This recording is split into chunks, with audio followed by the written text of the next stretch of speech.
যুক্তরাষ্ট্রের সাথে সমঝোতা করেই সরকার গঠন করেছেন তারেক রহমান। এমন অভিযোগের তীরে বারবার বিদ্ধ হয়েছে বিএনপি, কিন্তু প্রতিবাদ বা জবাব তেমন কিছুই দেয়নি দলটি। সেদিন ইরানে আমেরিকা ইসরায়েলের হামলার প্রতিবাদে নিন্দা জানানোর পরিবর্তে মধ্যপ্রাচ্যে ইরানের ক্ষেপণাস্ত্র হামলার নিন্দা জানায় বিএনপি সরকার। কানাঘুষা শুরু হয় আমেরিকার বিরুদ্ধে কেন মুখ খুলছে না বিএনপি। এবার পররাষ্ট্রমন্ত্রী খলিলুর রহমান বলে উঠলেন, যুক্তরাষ্ট্রের সঙ্গে চুক্তির বিষয়ে সম্মতি দিয়েছেন বিএনপি জামায়াত দুই দলই। ইরানের উপরে হামলার ঘটনায় ইসলামী দলগুলো মিছিল করছে, অথচ কেউ আমেরিকার নাম মুখে আনছে না, সেটা জামায়াত হোক কিংবা বিএনপি। খলিলুর রহমানের এহেন উক্তির পর কি ঘটনা অনেকটা পরিষ্কার হয়ে গেল? উঠেছে এমন প্রশ্ন। এদিকে আবার বিএনপি জামায়াতকে সংসদের ডেপুটি স্পিকারের পদ দিয়ে দিচ্ছে। সমালোচকরা আরেক ধাপ এগিয়ে বলা শুরু করেছেন, মিলেমিশেই তাহলে চলতে যাচ্ছে বাংলাদেশ।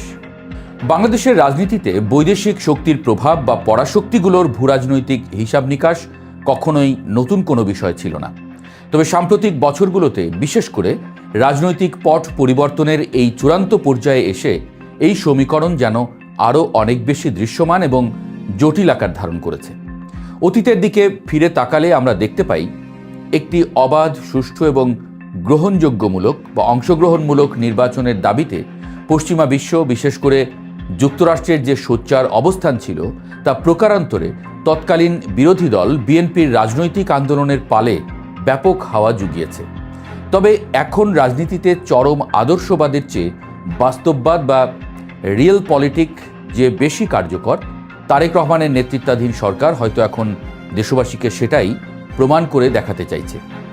কিন্তু একজন সচেতন নাগরিক হিসেবে এই প্রশ্নটি তোলাই যায় যে, এই রিয়েল পলিটিক বা বাস্তববাদের মাসুল আমাদের স্বাধীন রাষ্ট্র এবং দেশের সাধারণ জনগণকে কিভাবে দিতে হবে।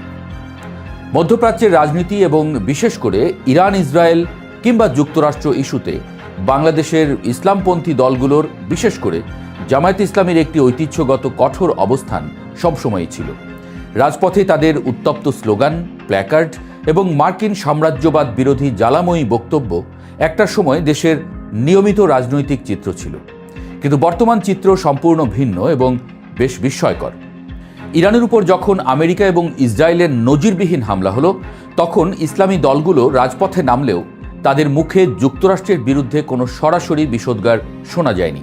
এমনকি খোদ সরকার এবং ইসরায়েলের আগ্রাসনের সরাসরি নিন্দা করার বদলে কূটনৈতিক ভারসাম্য রক্ষার নামে এমন বিবৃতি দিল, যা মূলত পশ্চিমাদেরকেই খুশি করে। এই নীরবতা কোনোভাবেই স্বাভাবিক নয়। রাজনৈতিক বিশ্লেষক এবং সাধারণ মানুষ অনেকেই মনে করছেন, ক্ষমতার ভাগাভাগিতে সংসদে ডেপুটি স্পিকারের মতো গুরুত্বপূর্ণ পদ লাভ এবং রাজনৈতিক পুনর্বাসনের যে অভাবনীয় সুযোগ জামায়াত পেয়েছে, তা মূলত এই মার্কিন সমঝোতারই একটি ফসল। যুক্তরাষ্ট্র হয়তো তাদের এশীয় ভূরাজনৈতিক কৌশলের কারণে জামায়াতকে আপাতত মেনে নিয়েছে, আর বিনিময়ে জামায়াতও ক্ষমতার স্বাদ পেতে গিলে খেয়েছে তাদের দীর্ঘদিনের সাম্রাজ্যবাদ বিরোধী আদর্শ। একে ভদ্র ভাষায় রাজনৈতিক প্রজ্ঞা বা কৌশল বলা গেলেও সাধারণ মানুষের চোখে এটি স্রেফ আদর্শিক সুবিধাবাদ।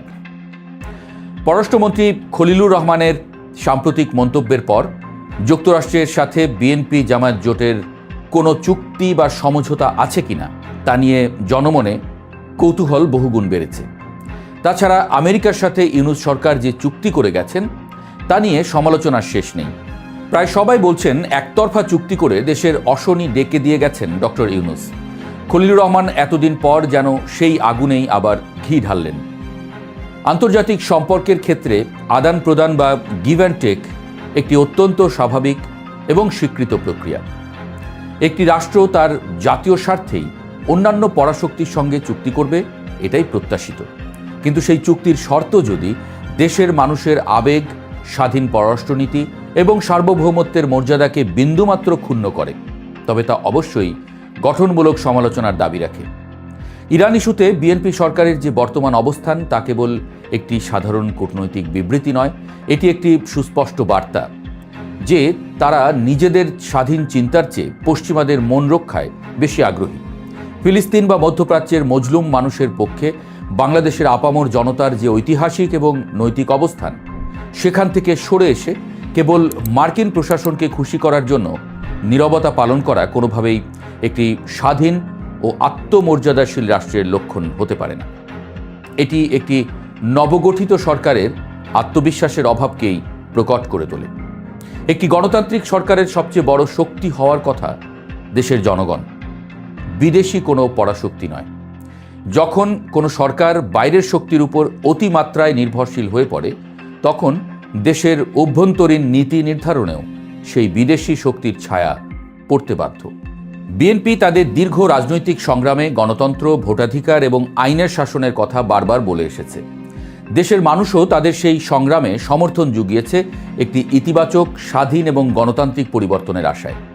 কিন্তু ক্ষমতায় বসার পর যদি দেখা যায় যে সরকার তার প্রতিটি গুরুত্বপূর্ণ রাজনৈতিক বা বৈদেশিক সিদ্ধান্তের জন্য বিদেশের দিকে তাকিয়ে আছে, তবে সেই পরিবর্তন কতটা অর্থবহ তা নিয়ে সংশয় জাগাটা অমূলক নয়। আমরা স্বীকার করি, যুক্তরাষ্ট্রের সঙ্গে সুসম্পর্ক রাখা বাংলাদেশের অর্থনীতির জন্য, বিশেষ করে আমাদের তৈরি পোশাক খাত এবং রেমিটেন্স প্রবাহের জন্য অত্যন্ত জরুরি। কিন্তু সেই সুসম্পর্ক হতে হবে সমতা এবং পারস্পরিক শ্রদ্ধার ভিত্তিতে, নতজানু হয়ে নয়।